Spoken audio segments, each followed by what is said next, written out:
முத்தாரம்மன் தாய் கிட்ட போய் அம்மா தாயே இந்த விஷயத்த நிறைவேற்று அப்படின்னு சொன்னா நிறைவேற்றி கொடுத்துடுறாங்க. அவ்வளவு பவர் இருக்கு அந்த கடவுளுக்கு அப்படிங்கிறத போற மக்கள் எல்லாருமே சொல்றாங்க. இப்ப கூட அங்க திருவிழா நடந்துட்டு இருக்கு. ஒவ்வொரு ஒவ்வொரு மக்களும் வந்து அவங்களோட உணர்ச்சியை அவங்க முகத்திலையும் அவங்க உடம்புலையும் கடுமைய விரதம் இருந்து காமிச்சிட்டு இருக்கிறாங்க.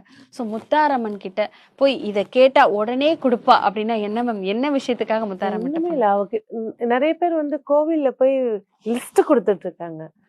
ஃபர்ஸ்ட் விஷயம், நீங்க அந்த கோவிலோட ஃபர்ஸ்ட் படியில கால் வச்ச உடனே உங்களுக்கு ஸ்கேன் பண்ணிடுவாங்க.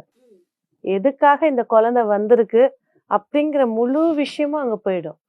ஸோ இன்னமும் வந்து பாத்தீங்கன்னாக்கா இங்க திருச்சியில இருக்கக்கூடிய உச்சிகாளி கோவில்ல நம்ம பேப்பர்ல எழுதி உடனே சக்சஸ் ஆயிடும். அதே போலதான் இந்த முத்தாரம்மன் கோவில் வந்து பாத்தீங்கன்னா, நீங்க போய் அம்பாள் முன்னாடி போய் நின்னாலே அவ தம்பதியரா இருக்கா.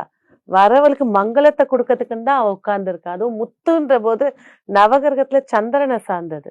அப்ப சந்திரன் தான் அம்மாவா உட்கார்ந்துருக்கா. அந்த இடத்துல வந்து அப்பா அம்மா ஞானமூர்த்தீஸ்வரரா சிவன் உட்கார்ந்துருக்காங்க, அம்பாலா முத்தாரம்மனா உட்கார்ந்துருக்காங்க. அப்போ வந்து அங்க போய் நம்ம எதுவுமே கேட்கறது, நின்னு 2 கண்ணை நேரா பாருங்க போதும். நம்ம என்ன நினைக்கிறதுன்றத அவ புரிஞ்சுக்குவா.